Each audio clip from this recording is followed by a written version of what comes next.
Hello! అందరూ ఎలా ఉన్నారు? బాగున్నారా? ఇది అమ్మ వాళ్ళ ఇంటి దగ్గర షూట్ చేసిన వ్లాగ్. అక్క వాళ్ళ పిల్లలు, నేను, మా పిల్లలు మేమందరం ఉన్నాం అని చెప్పి అమ్మ బ్రేక్‌ఫాస్ట్‌గా గారెలైతే చేస్తుంది. ఇది షార్ట్ నేను తీసి పెట్టాను ఆల్రెడీ. మీరు చాలామంది చూసినట్టున్నారు.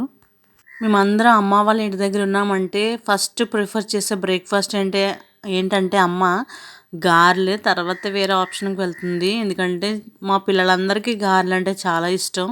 ఇక్కడ గారెలేస్తుంది ఎవరంటే అది నేనే. ఎందుకంటే నేనున్నానంటే వంట మ్యాక్సిమం నేను చూసుకుంటా. అమ్మ అన్నీ రెడీ చేసి ఇచ్చేస్తది.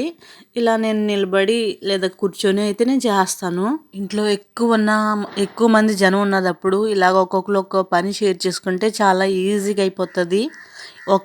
ఒకళ్ళే చేస్తే బర్డెన్ అయిపోయి పాపం వాళ్ళకి కష్టంగా ఉంటుంది. సో మేమందరం ఉన్నదప్పుడు ఒక్కొక్కరు ఒక్కొక్క పనిగా మేము షేర్ చేసుకుంటాం. నేనైతే ఇలా వంట సెక్షన్, అమ్మాయి దాన్ని రెడీ చేసి అన్నీ చేసే పనులు అన్నీ చూసుకుంటుంది. అక్క అయితే తుడవడం, చెల్లైతే తోమడం అలా చేసుకుంటాం మేము. పెళ్ళిళ్ళు అయ్యే వరకు మా ముగ్గురికి ఒక్క పని వచ్చేది కాదు. అంటే అమ్మ మాకు ఎప్పుడు ఏ పని చెప్పలేదు. కానీ మ్యారేజ్ అయిన తర్వాత అన్నీ నేర్చేసుకున్నాం. అమ్మ కంటే పర్ఫెక్ట్ అయిపోయాం మేము అన్ని పనుల్లోని. కానీ మేము ఎప్పటికీ మాత్రం మా అమ్మలాగా అవ్వలేము. ఎందుకంటే అమ్మకి ఓర్పు, సహనం, కష్టం, త్యాగం ఇవన్నీ చాలా ఎక్కువ. మేము ముగ్గురం కూర్చుంటే ఇవే మాట్లాడుకుంటాం మా అమ్మ గురించి. ఒక లక్షణం కూడా మనకు రాలేదని. మేబీ నాన్న లక్షణాలు వచ్చినాయి. షార్ట్ టెంపరు, ఆ కోపం అవన్నీ. ఇక్కడ మీరు చూస్తుంది మా అమ్మమ్మ. అక్క చెల్లి వచ్చారని వాళ్ళు చూడటానికి అమ్మమ్మ అయితే ఊరు నుంచి వచ్చింది. మా అమ్మమ్మ ఇప్పుడు ఇలా ఉంది కానీ చాలా ఎనర్జెటిక్గా ఉండేది. బోర్డు అంత పనిచేసేది. చాలా అంటే చాలా శుభ్రం ఎక్కువ. పాపం ఇంట్లో పరిస్థితి వల్ల అలా అనారోగ్యం పాలైపోయింది. కానీ మా అమ్మమ్మ మనవరాలని కూడా చూసేసింది. ఇప్పటికీ తన పని తనే చేసుకుంటుంది. తన బట్టలు తనే ఉతుక్కుంటుంది. తన వంట తనే చేసుకుంటుంది. ఎవరి మీద ఆధారపడదు. ఎవరు చేసినా నచ్చదు అసలే మా అమ్మమ్మకి. మా నాన్నగారు ఇప్పుడు చెప్తారు మాకు అమ్మమ్మ ఎంత టేస్టీగా ఉండేదమ్మని. కానీ ఇప్పుడు ఆ టేస్ట్ అయితే కొంచెం తగ్గింది. ఎందుకంటే కొంచెం వయసు అయిపోయింది కదా. బ్రేక్ఫాస్ట్ అయిపోయిన తర్వాత సేమ్ అదే దాంట్లో నేను జంతికలు అయితే వండుకుంటున్నాం మేము. ఇక్కడ ఏం చూపిస్తున్నానంటే మా హీరో వస్తున్నాడు అంటే అక్క నేను పిల్లలందరూ ఉన్నామని చెప్పి చెల్లికి కూడా రావాలనిపించింది. సో హస్బెండ్ పర్మిషన్ తీసుకుని తను వస్తుంది. చెల్లిని తీసుకురావడం కోసం నాన్నగారు అయితే వెళ్ళారు.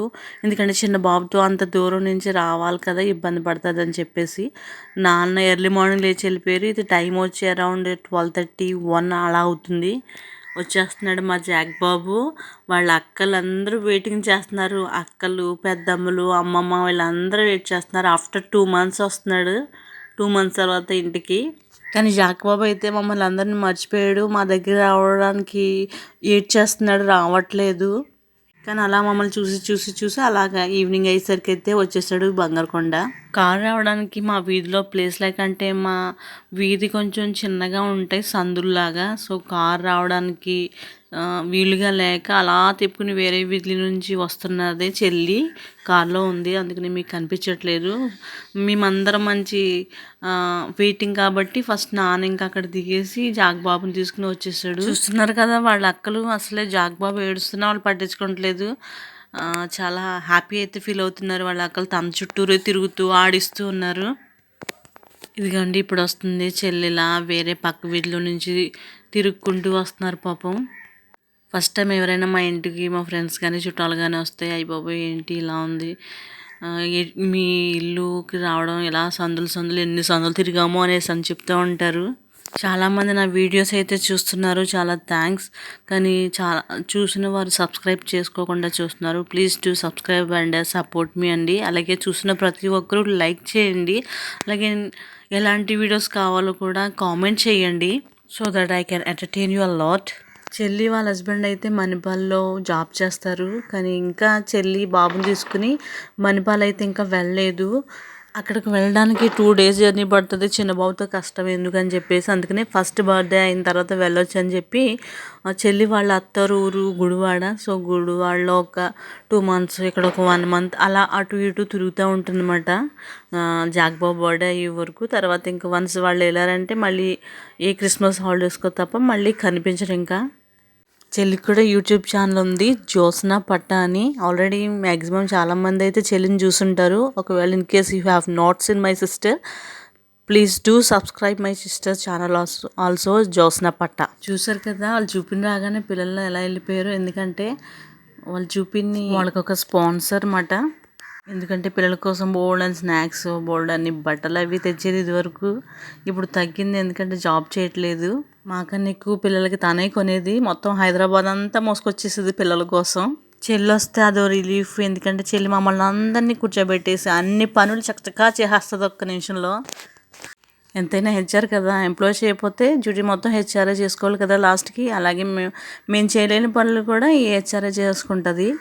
ఇందుకు నేను కనిపించట్లేదు అనుకుంటున్నారా? ఏం చేయనండి, అమ్మకి బాగోకపోవడం వల్ల అమ్మ చేయవలసిన పిండి వంటలన్నీ నేనే చేస్తున్నాను. I'm busy with my work అనమాట. చెల్లికి, అక్కకి, నాకు పిండి వంటలు నేనే చేస్తున్నా ఈసారి. చెప్పాను కదండి, అన్నీ సిద్ధం చేసేసి రెడీ చేసేసి అమ్మ నాకు ఇచ్చేస్తుంది. సో నేను కూర్చొని చేసేయడమే. మధ్య మధ్యలో బ్రేక్ తీసుకుంటూ ఉంటా. అప్పుడు అక్కో అమ్మమ్మో ఎవరో ఒకరు వస్తుంటారు. చిన్నపిల్లడితోటి ప్రయాణం అంటే మాటలు కాదు కదండి. సో వాడికి కావాల్సిన థింగ్స్ అన్నీ ఇటు నుంచి అటు నుంచి ఇటు కంపల్సరీ క్యారీ చేయవలసిందే. ఎందుకంటే ఏది మిస్ అయినా మళ్ళీ ప్రాబ్లం కాబట్టి. ఎందుకంటే చిన్న బాబు కాబట్టి. జాకబాబు అయితే ఎవరి దగ్గర రావట్లేదు, నాన్న దగ్గర మాత్రమే ఉంటున్నాడు. మీ అందరికీ వీడియో నచ్చింది అనుకుంటున్నాను.